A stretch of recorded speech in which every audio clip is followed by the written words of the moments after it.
Welcome to question 14 of the 2010 Mathematical Methods Exam 2. In this video we will be looking at the solution for this question. A reminder that this video is in no way endorsed by VCAA. And now before we progress, I'd just like to point out that the use of a CAS calculator is not essential for this question, but it may be used to assist with some of the calculations. For question 14 we're told that a bag contains 4 white balls along with 6 black balls. 3 balls are drawn at random from the bag without replacement. And this question asks us to find the probability that they are all black. So when we are selecting objects without replacement, it's usually a useful thing to draw a tree diagram to represent the situation. But we just want to focus in on the branches that lead to the result of drawing all 3 balls being black. So the first ball drawn must be a black ball, followed by a black ball being drawn on the second selection, and then a third black ball being selected. And the rest of the tree diagram is irrelevant.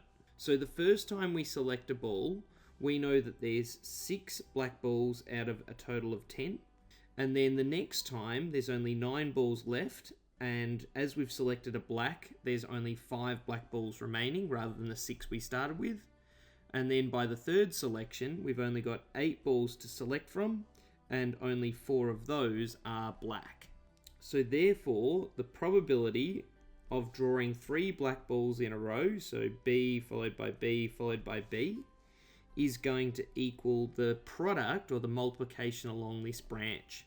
So we're going to have 6 divided by 10, multiplied by 5 divided by 9, multiplied by 4 over 8.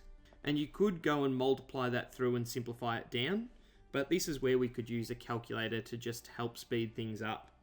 So on the CAS screen shown to the right, you can see that multiplication has been evaluated, and we find that that is equal to 1 divided by 6. So that makes A the correct answer for this question.